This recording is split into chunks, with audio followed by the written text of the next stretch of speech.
Hi friends, ಉಳಿದಿರುವ ಅನ್ನದಿಂದ ರುಚಿಯಾದ ಈ ತರಹ ರೆಸಿಪಿನ ನೀವು ಈಸಿಯಾಗಿ ಮಾಡ್ಕೋಬೋದು ಮತ್ತು ತುಂಬ ಹೆಲ್ತಿ ಕೂಡ. ಬನ್ನಿ ಹೇಗೆ ಮಾಡೋದು ನೋಡೋಣ.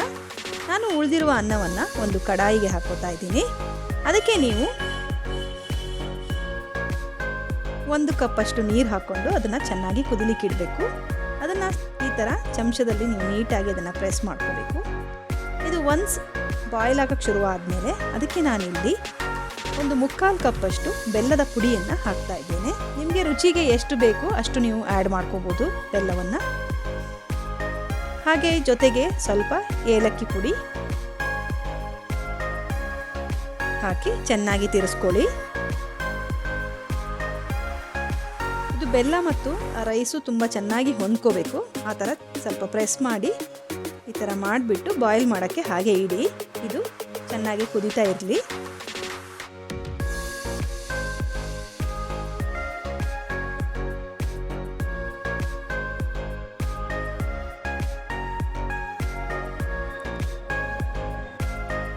ಈಗ ನಾನೊಂದು ಪ್ಯಾನ್ಗೆ 2 ಸ್ಪೂನಷ್ಟು ಮೆಂತ್ಯವನ್ನು ಹಾಕ್ತಾ ಇದ್ದೇನೆ. ಮೆಂತ್ಯವನ್ನು ಹಾಕಿ ಅದನ್ನು ಲೋ ಫ್ಲೇಮಲ್ಲಿ ಫ್ರೈ ಮಾಡ್ಕೊಳ್ಳಿ. ಇದು ಹಾಗೆ ಫ್ರೈ ಮಾಡ್ತಾ ಇದ್ದಾಗ ಕಲರ್ ಚೇಂಜ್ ಆಗುತ್ತೆ ಹಾಗೂ ಒಂಥರ ಪರಿಮಳ ಬರೋಕ್ಕೆ ಶುರುವಾಗುತ್ತೆ. ಸೊ ಅಲ್ಲಿ ತನಕ ನೀವು ಇದನ್ನು ಹುರ್ಕೋಬೇಕು. ಈಗ ಹುರಿದಿರೋದನ್ನು ನೀವು ಪೌಡರ್ ಮಾಡ್ಕೊಳ್ಳಿ. ಇದನ್ನು ಪೌಡ್ರ್ ಆದಮೇಲೆ ಆ ಪೌಡರ್ನ ನೋಡಿ ಇದು ಗಟ್ಟಿಯಾಗಿದೆ. ಈಗ ಅದಕ್ಕೆ ಸೇರಿಸ್ತಾ ಇದ್ದೀನಿ. ನೀವು ಎಷ್ಟು ಬೇಕೋ ಅಷ್ಟು ಪೌಡ್ರನ್ನ ಮಾತ್ರ ಹಾಕ್ಕೊಳ್ಳಿ. ಇದನ್ನು ಈಗ ಚೆನ್ನಾಗಿ ಮಿಕ್ಸ್ ಮಾಡ್ಕೊಳ್ಳಿ. ಇನ್ ಕೇಸ್ ನಿಮಗೆ ಇದು ಸ್ವಲ್ಪ ಕಹಿ ಆಯಿತು ಅಂದರೆ ಇದಕ್ಕೆ ನೀವು ಮತ್ತೊಂದು ಸ್ವಲ್ಪ ಬೆಲ್ಲವನ್ನು ಸೇರಿಸ್ಕೊಂಡ್ರೆ ಕಹಿ ಇರಲ್ಲ, ತುಂಬಾ ಟೇಸ್ಟಿಯಾಗಿ ಬರುತ್ತೆ. ಈ ಥರ ಇದನ್ನು ಚೆನ್ನಾಗಿ ತಿರ್ಸ್ಕೊಳ್ಳಿ.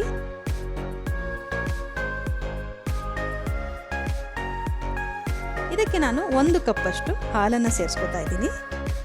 ಅದನ್ನು ಕೂಡ ಹಾಕಿ ಚೆನ್ನಾಗಿ ತಿರ್ಸ್ಕೊಳ್ಳಿ. ಇದು 3 ಕೂಡ ಚೆನ್ನಾಗಿ ಹೊಂದ್ಕೋಬೇಕು.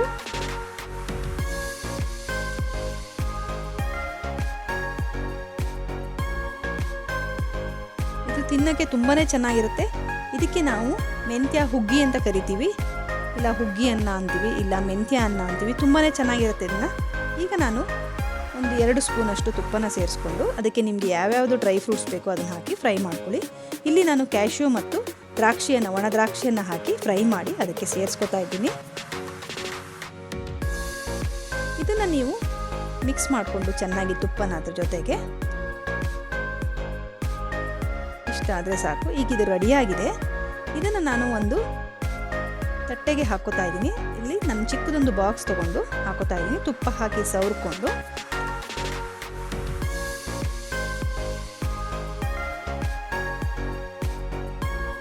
ಈಗ ಇದನ್ನು ಹಾಕಿ ಇದರಲ್ಲಿ ಹಾಗೆ ಪ್ರೆಸ್ ಮಾಡಿ ನಾನು ಒಂದು 2 ಅವರ್ಗಳ ಕಾಲ ಇಡ್ತೀನಿ. ಸ್ವಲ್ಪ ತಣ್ಣಗಾಗಕ್ಕಿಡಿ. ಆವಾಗ ನೀವು ಹೇಗೆ ಕೇಕ್ ಪೀಸ್ನ ತೆಗಿಬೋದು ಅದೇ ಥರ ನೀಟವಾಗಿ ಪೀಸ್ ಥರ ತೆಗಿಬೋದು ಇದನ್ನು. ಬಟ್ ಇದು ಚೆನ್ನಾಗಿ ತಣ್ಣಗಾಗಬೇಕು. ಇದು ಲೇಡೀಸ್ಗೆ ತುಂಬಾ ಒಳ್ಳೆಯದು. ಹೆಣ್ಣು ಮಕ್ಕಳು ಮೇಯ್ನಾಗಿ ಇದನ್ನು ತಿಂದರೆ ತುಂಬ ಒಳ್ಳೆಯದು. ಸೊಂಟ ನೋವುಗಳಿಗೆ, ಕಾಲು ನೋವು ಈ ಥರದ್ದೆಲ್ಲ ಕಮ್ಮಿ ಆಗುತ್ತೆ. ಇದನ್ನು ನಾನೀಗ ತಣ್ಣಗಾಗಿದೆ ಈ ಥರ ಕಟ್ ಮಾಡಿಕೊಂಡು ನಿಮಗೆ ಯಾವ ಶೇಪ್ ಆ ಶೇಪಲ್ಲಿ ತೆಗಿಬೋದು.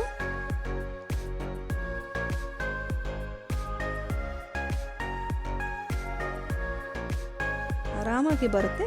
ಬಟ್ ನೀವು ಫುಲ್ ತಣ್ಣಗಾಗೋ ತನಕ ಇಡಬೇಕು. ಇಟ್ಟರೆ ತುಂಬ ಚೆನ್ನಾಗಿ ಬರುತ್ತೆ. ತುಂಬಾ ರುಚಿಯಾಗಿರುತ್ತೆ. ಇದನ್ನು ಮನೇಲಿ ಟ್ರೈ ಮಾಡಿ ನೋಡಿ. ಖಂಡಿತ ಎಲ್ಲರಿಗೂ ಇಷ್ಟ ಆಗುತ್ತೆ. ಉಳಿದಿರುವ ರೈಸನ್ನು ಏನು ಮಾಡೋದು ಅಂತ ಯೋಚನೆ ಮಾಡುತ್ತಿರುವಾಗ ಇಂತಹದ ರುಚಿಯಾದ ಸಿಹಿನ ಮಾಡಿಕೊಂಡು ತಿನ್ನಿ. ಇದು ತಿನ್ನುವಾಗ ನೀವು ಇದಕ್ಕೆ ಸ್ವಲ್ಪ ತುಪ್ಪವನ್ನು ಸೇರಿಸ್ಕೊಂಡು ತಿಂದರೆ ತುಂಬಾ ಟೇಸ್ಟ್ ಆಗಿರುತ್ತೆ, ತುಂಬ ರುಚಿ ಅನಿಸುತ್ತೆ. ಖಂಡಿತವಾಗಿಯೂ ಫ್ರೆಂಡ್ಸ್ ಎಲ್ಲರೂ ಇದನ್ನು ಟ್ರೈ ಮಾಡಿ ನೋಡಿ. ನಿಮ್ಮೆಲ್ಲರಿಗೂ ಖಂಡಿತ ಇಷ್ಟವಾಗುತ್ತೆ.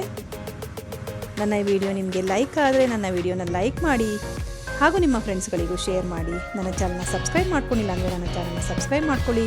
Thanks for watching.